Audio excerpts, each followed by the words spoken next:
Welcome back to the deep dive. Today we are looking at a really fascinating intersection: high-performance computing and machine learning. Yeah, we're going deep on the Julia language.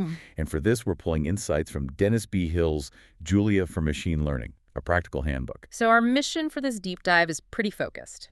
We want to lay out the technical reasons why Julia is really positioning itself to be a future powerhouse in ML. Exactly. And more than that, we want to give you the foundational knowledge, the syntax, the workflow, the core ideas, so you can actually start building robust models with it. And the reason Julia even exists in the first place comes down to what people call the two-language problem. Right. For decades, if you were in ML, you had this frustrating choice to make. You either picked a high-level language, something like Python, which is just fantastic for getting ideas down quickly. The ecosystem is massive. But, and this is the big but, that ease of use comes at a huge cost. A huge cost. The moment you need to scale up, handle massive data sets, or train really complex networks, Python just hits a wall.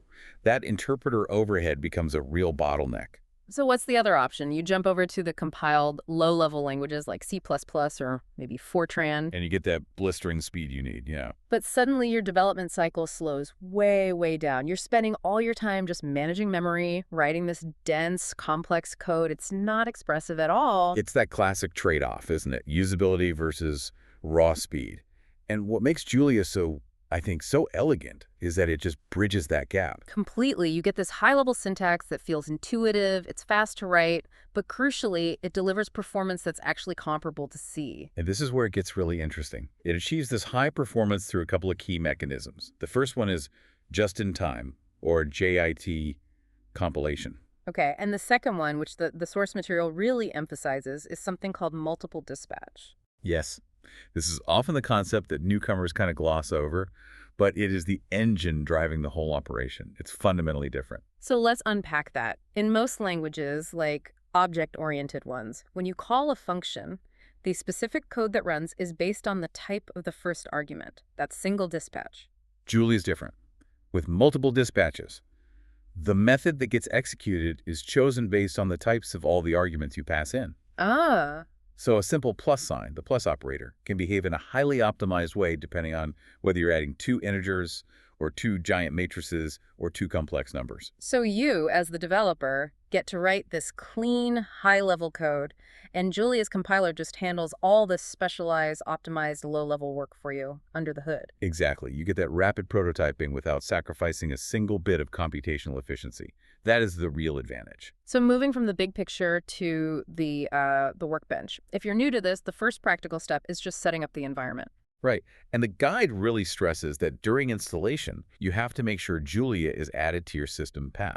Why is that so critical? Because that's what lets you immediately access the core tool, which is the REPL, the read evil print loop. And the REPL is more than just a quick terminal test. I mean, this is your interactive playground for learning. I love the built-in documentation. Oh, it's fantastic. You just type a question mark, ACK, then the function name, and boom. Instant help right there. You don't have to break your flow and go look it up online. But for, heavy-duty projects, the community standard is pretty clear. You'll want to use VS Code with the Julia extension. Yeah, that gives you the whole suite. You get integrated debugging, code completion, a nice integrated REPL. It's the way to go. Okay, let's talk for a second about the data structures. We have arrays, tuples, dictionaries, things people might know from other languages. But in Julia, the distinctions really matter for performance, right? They absolutely do. When we talk about an array in Julia Vector or a matrix, we're talking about a collection of a single concrete type.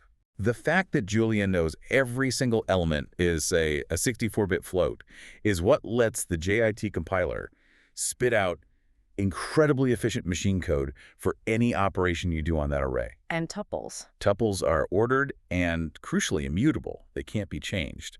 So they're fantastic for things like returning multiple values from a function because the compiler knows that structure is fixed and can optimize around it. It all comes back to performance. It all comes back to performance. Now, you can't do serious ML without a solid ecosystem of packages. So let's talk about the essential toolkit. At the very foundation, you have dataframes.jl. You can just think of this as the Julia equivalent of pandas in Python. It's your workhorse for handling tabular data. Fast, efficient, gets the job done. Exactly.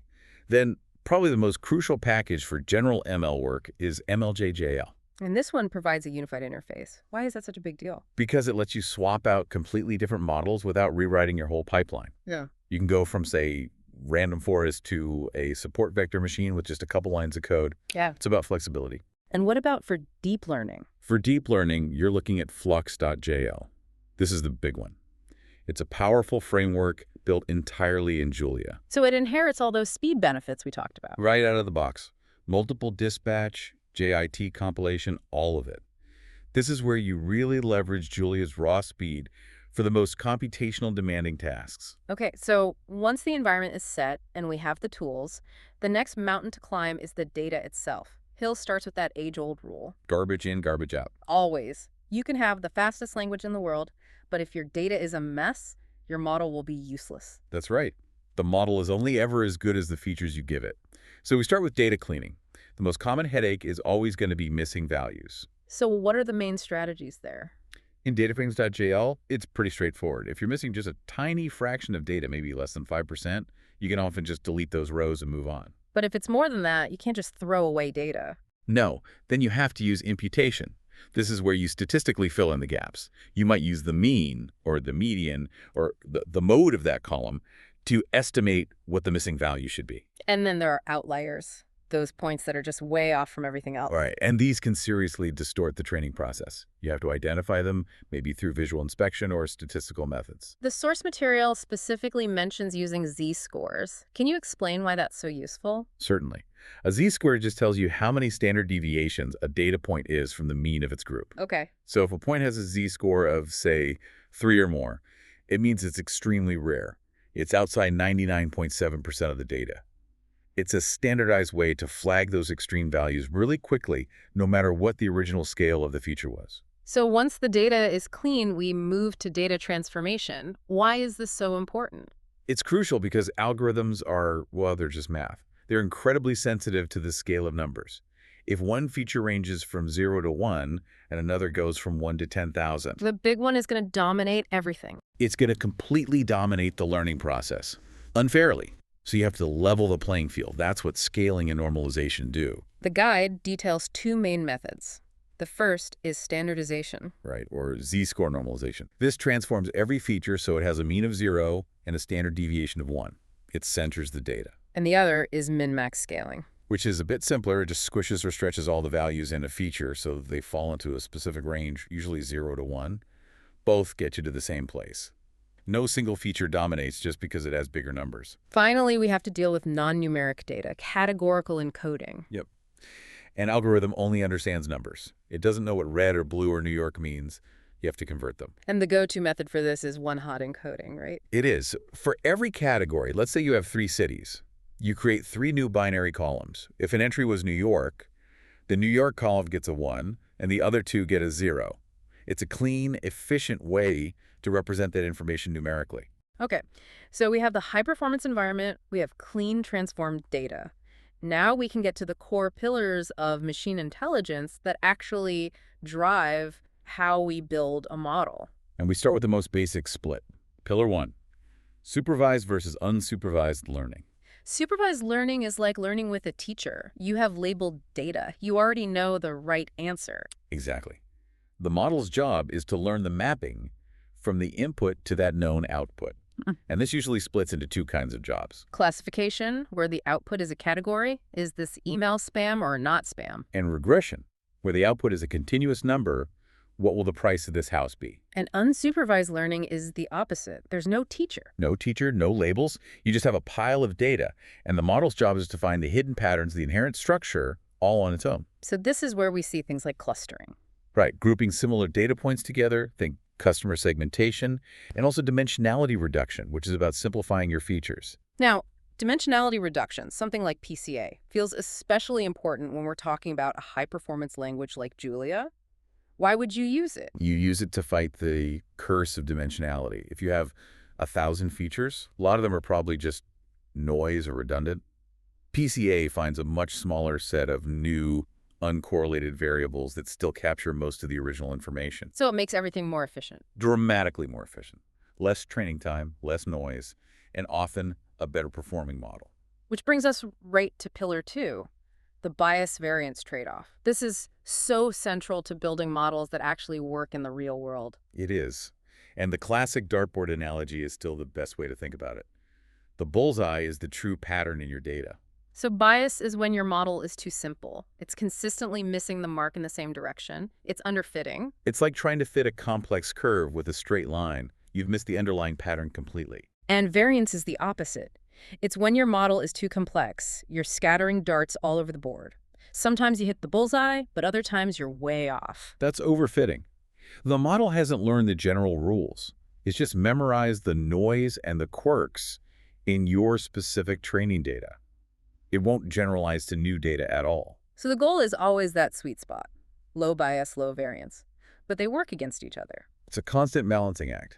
Every time you adjust a model to decrease its bias, you tend to increase its variance, and vice versa. So if overfitting is just memorizing noise, shouldn't we always lean toward the simpler, higher bias model to be safe? Well, not necessarily. A high bias model might be stable, but it's consistently wrong. It's too simple to be useful. We need the complexity to capture the real world. We just need tools to tame that complexity. And that is pillar 3, the tool for taming complexity, regularization. Exactly.